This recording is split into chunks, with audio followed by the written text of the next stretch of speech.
RKY Studio presents. Mahabharat का युद्ध केवल एक युद्ध नहीं था, यह इतिहास का सबसे बड़ा संघर्ष था, जिसमें लाखों योद्धाओं ने अपने प्राण गंवाए और जिसने पूरे आर्यवर्त का भविष्य बदल दिया। इस युद्ध में कई महान योद्धा थे, लेकिन उनमें से एक ऐसा योद्धा था जिसकी प्रतिज्ञा ने इतिहास बदल दिया। भीष्म। जय जय भारत महाभारत।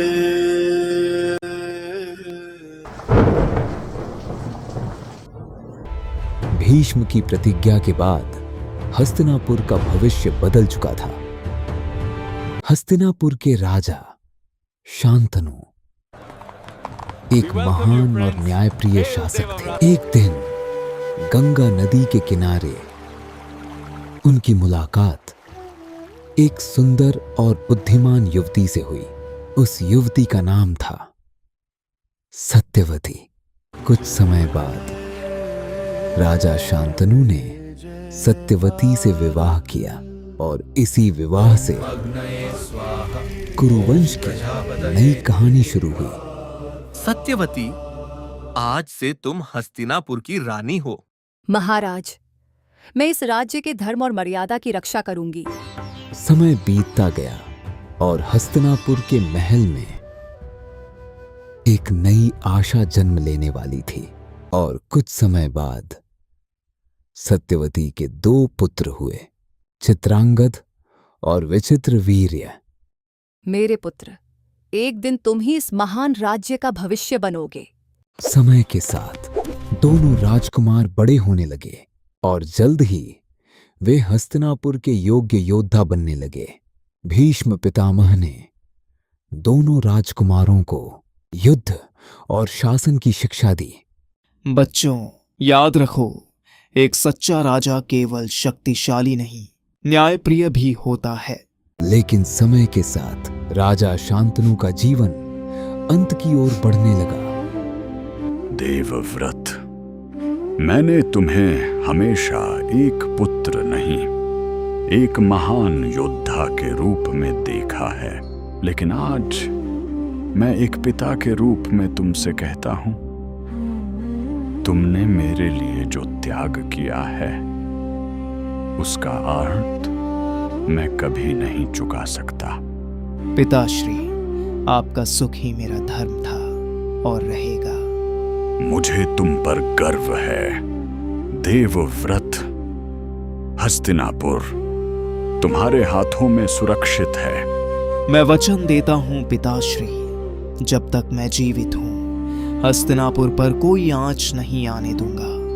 और एक दिन उन्होंने इस संसार को अलविदा कह दिया। राजा शांतनु के निधन के बाद पूरा हस्तिनापुर शोक में डूब गया। लेकिन राज्य को अब एक नए राजा की आवश्यकता थी और इस प्रकार चित्रांगद हस्तिनापुर के नए राजा बने। आज से तुम हस्तिनापुर के राजा हो, धर्म और न्याय के साथ इस राज्य का शासन करना। लेकिन चित्रांगद का शासन अधिक समय तक नहीं चल सका। एक दिन उनका सामना एक शक्तिशाली गंधर्व से हुआ, जो स्वयं को चित्रांगद कहता था। और उस भीषण युद्ध में राजा चित्रांगद मारे गए। जब यह समाचार हस्तिनापुर पहुंचा तो पूरा महल स्तब्ध रह गया। महारानी, युद्ध में राजा चित्रांगद मारे गए। एक बार फिर सत्यवती ने अपने पुत्र को खो दिया, लेकिन भीष्म अपने दुख को भीतर ही छिपाकर खड़े रहे। और इस प्रकार विचित्रवीर्य हस्तिनापुर के नए राजा बने। अब यह राज्य तुम्हारी जिम्मेदारी है, धर्म और न्याय के मार्ग पर चलना। विचित्रवीर्य के विवाह के लिए भीष्म स्वयं काशी की ओर निकल पड़े।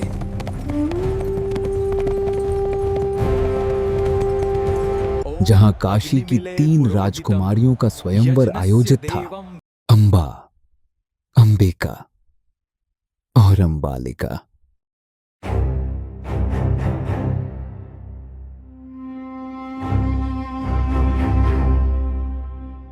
मैं हस्तिनापुर के राजा के लिए इन राजकुमारियों को लेकर जा रहा हूं। यदि किसी को आपत्ति है तो वह मुझसे युद्ध करे। भीष्म ने सभी राजाओं को पराजित कर दिया और तीनों राजकुमारियों को हस्तिनापुर ले आए। यह क्या अन्याय है? राजकुमारियों की इच्छा का कोई मूल्य नहीं। आपने हमारे अधिकार का अपमान किया है गंगा पुत्र। यह मेरा कर्तव्य है हस्तिनापुर के लिए। लेकिन काशी की सबसे बड़ी राजकुमारी अंबा इस विवाह से संतुष्ट नहीं थी, क्योंकि उनका हृदय पहले ही किसी और को दे चुका था।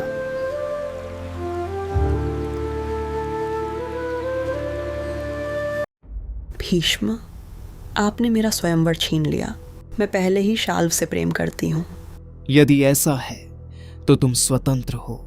मैं तुम्हें शाल्व के पास भेज देता हूं। और इस प्रकार अंबा हस्तिनापुर से चली गई। लेकिन उनका क्रोध यहीं समाप्त नहीं हुआ। अंबा अपने प्रेमी शाल्व के पास पहुंची। उन्हें विश्वास था कि शाल्व उन्हें स्वीकार कर लेंगे, लेकिन उनका भाग्य कुछ और ही लिख चुका था। शाल्व, मैं आपके पास वापस आ गई हूँ।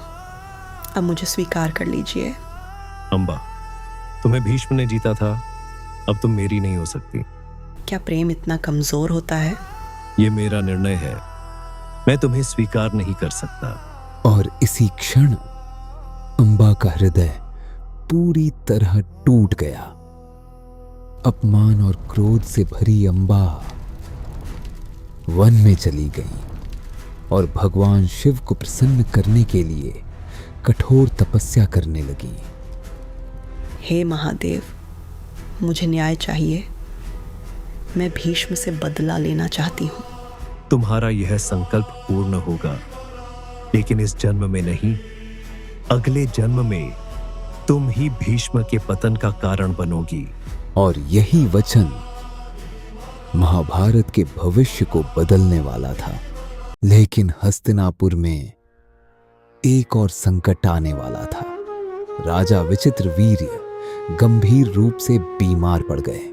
वैद्य, मेरे पुत्र को क्या हुआ है? महारानी, उनकी स्थिति बहुत गंभीर है। और कुछ ही समय बाद राजा विचित्रवीर्य भी इस संसार को छोड़ गए। अब हस्तिनापुर का सिंहासन एक बार फिर खाली हो चुका था और कुरुवंश का भविष्य अंधकार में डूब गया। लेकिन यही संकट जल्द ही जन्म देगा 3 ऐसे राजकुमारों को जो इतिहास बदल देंगे।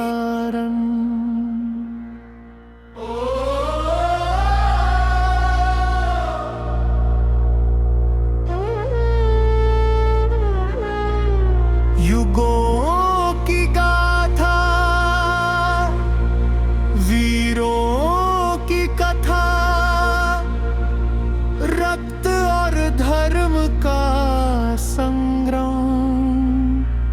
महाभारत, महाभारत, महाभारत, महाभारत।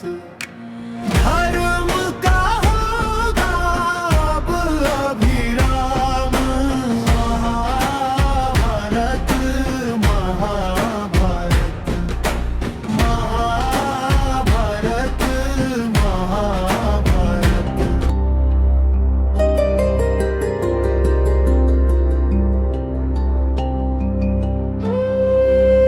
जब जब धर्म संकट में होता है, तब तब वो आते हैं